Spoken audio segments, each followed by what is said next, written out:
I'm not going to be talking. I'm back with another video, and today's video is going to be my January and February wrap up. I read a few books in January and I only read one book in February and one DNF, so I'm not going to be talking in detail about every single one of them just because I don't want this video to last forever. So I'm just going to quickly give you the blurb of the book and just my quick thoughts on it, really. So let's get started. In January I read 7 books, and the first one was The Christmas Tin by Roderick J. Robertson. So this one I read for a book club that I'm a part of, which is called Just One More Page, which is run by Jess. I will leave the link to her channel down below and to the book club as well because it's just amazing. I love it so much and I love Jess's channel a lot. So yeah, you should definitely check her out. But yeah, so this book is only a short one, and as you can tell from the title, it is a Christmas book. This story begins with a father and daughter, and the father wants to show his daughter the true meaning of Christmas. So he shows her the Christmas tin that he got as a child from a woman. There is a story to it, and so basically in this Christmas tin she's kept all of the meaningful little things that she's received throughout Christmas and all the stories behind it. So it's really a really sweet story, a really short one, but I think it even made me cry at some point, which doesn't happen a lot, especially in short books like this. I thought it was quite sweet and everything you want from a Christmas story. I thought it was absolutely wonderful and I really enjoyed it.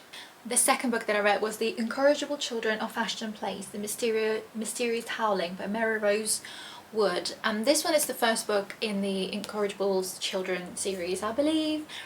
I only read it because Jean from Jean Bookish Thoughts really adores these books and I really like her channel. I really like her videos, so I thought I'd give this a try because I also like middle grade. But unfortunately this one was a massive letdown for me. I didn't enjoy it as much as I thought I would, to be honest. I didn't really enjoy it at all. I'm not quite sure why, it just didn't connect with me. I didn't particularly like it. In this book we follow a governess who just been given a position to be a governess for 3 wild children. And it's not as easy as she thought because they are wild. So there's a mystery behind it, where they came from, why they're like that exactly, and I'm not going to tell you much more just because I don't want to spoil anything. I'm disappointed, but I gave it a go. The next book that I read was The Last Resort by Susie Holiday. This book I got in a subscription box called Bookfulness. Again, the link will be down below. I'm not paid for mentioning them at all, I'm just a genuine subscriber that I enjoy their books. But this one is another like mystery thriller, I want to say, but it's also a little bit sci-fi-ish as well. In this book we follow a few main characters who each is given a letter to participate in their new program, which is to have a luxurious retreat on a private island. They all of course agree to it, but when they arrive their excitement quickly turns to terror just because they start to realize the real reason why they're there. Every guest has a dark secret and all of them are given devices that read their memories. The worst memories of each member are shown to every member of the group. And as different injuries start to appear, all of them starting to think there's something much more than what they thought it was going to be. So I really enjoyed this book. I thought it was really interesting and really intriguing and dark, and I did enjoy it.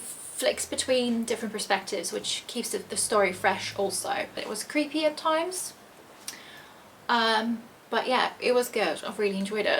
The next book that I read was An Enchantment of Fragrance by Margaret Rogerson. And this one again was for the same book club, but this pick was for January. So yeah.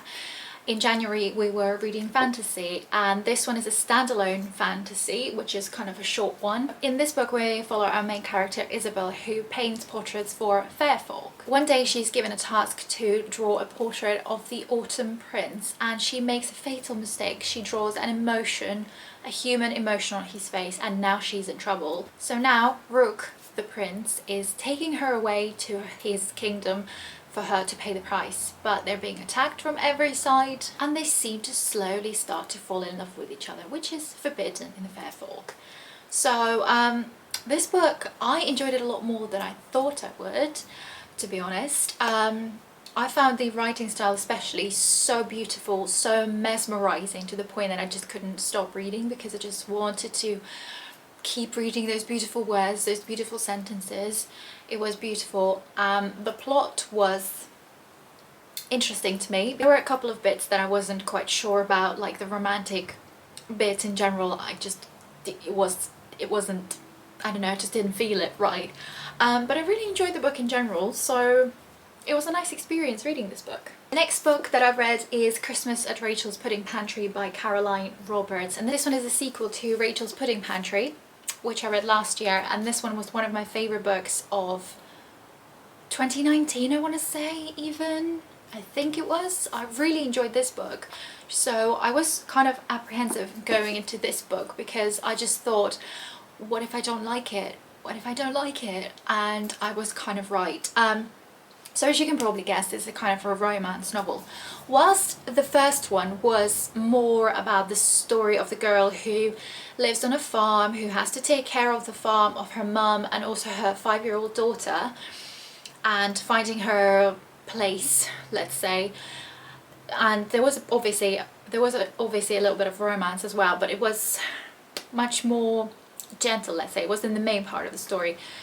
And I really enjoyed the main character, Rachel, in this book. She was a great character. She was strong, she knew what she wanted, she was selfless and all that. In this one though, she really annoyed me so many times. I could not believe it. The book felt so different. The romantic element was a bit rubbish, I thought, because it just kind of ruined it for me, the first book. So yeah, the second book was a massive letdown. Also, it didn't help that it's actually Christmas at Rachel's Pudding Pantry, and because of my job, I find Christmas quite a stressful season for me anyway, so that didn't bring any good memories at all for that matter. But the book itself, I wasn't a fan of it at all. There is a third book following that. I am tempted to get that one, but I'm not in any rush at all, so a bit of a disappointment. The next book that I read is the opposite of that though, is Dark Matter by Blake Crouch. This one is a sci-fi novel. I feel like it's one of those times that I have to read you the back of the book. Are you happy in your life? Those are the last words Jason Destin hears before the masked abductor knocks him unconscious, before he awakes to find himself strapped to a gurney, surrounded by strangers in hazmat suits, before the man he's never met smiles down at him and says, "Welcome back." In this world he's woken up to, Jason's life is not the one he knows. His wife is not his wife, his son was never born, and Jason is not an ordinary college physics professor. Is it this world or the other that's the dream? The answer lies in a journey more wondrous and horrifying than anything Jason could have imagined.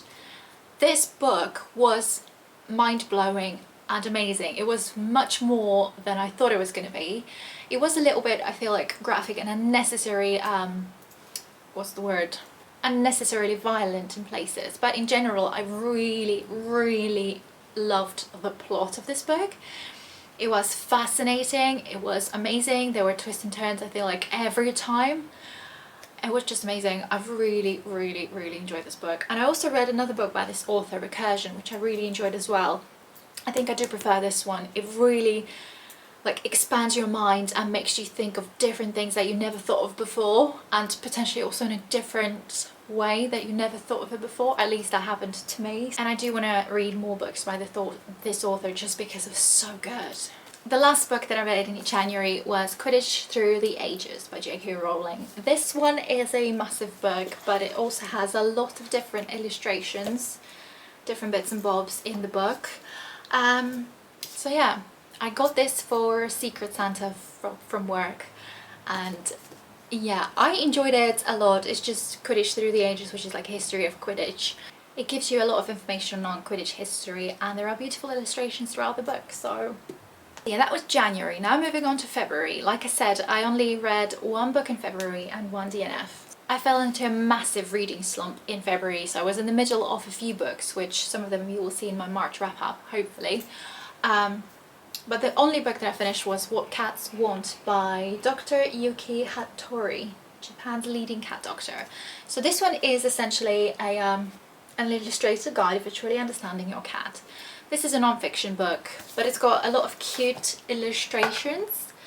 and it explains behavior of cats, what they, even like the movement of their tail mean and all that. It was, as a person who grew up with cats, I know them really well anyway, so there wasn't a lot of things that I already didn't know, but it was still nice to be refreshed and reminded of some of the things, and some of the things I did learn that were new for me. So I really enjoyed this book.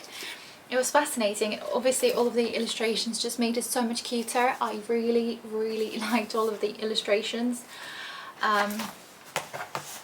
So yeah, that's an example of a page. I really enjoyed it. I love cats. And the book that I DNF'd was Dragonfly by Layla Meacham.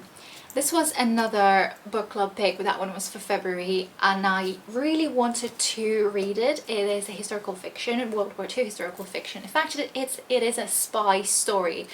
We follow 5 different members who all make up a team Dragonfly, and they go to Paris to obviously be spies. So they're each given a different story, and they have to follow the story that they're given, essentially. I don't quite know why I didn't finish this book, because at the beginning, maybe it's also because I was in a reading slump. I could not push through any book at all. It was a massive reading slump.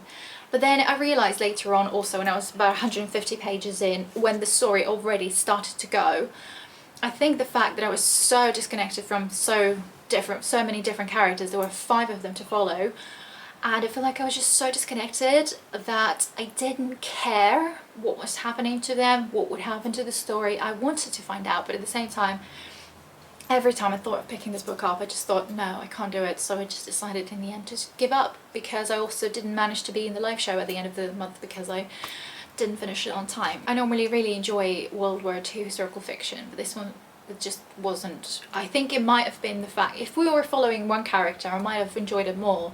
But I think the fact that there were 5 of them, we kept going backwards and forwards from every one of them, and just kind of got lost and literally lost interest, I think. So yeah, these are all of the books that I read in the month of January and February. Hopefully March is going to be a better month, as it seems to be going so far. So yeah, let me know in the comments which books you read for the past couple of months. What one was your favourite? Mine, I think for sure, is going to be Dark Matter. That's it for this video, and I will see you in the next one. Thank you for watching. Bye!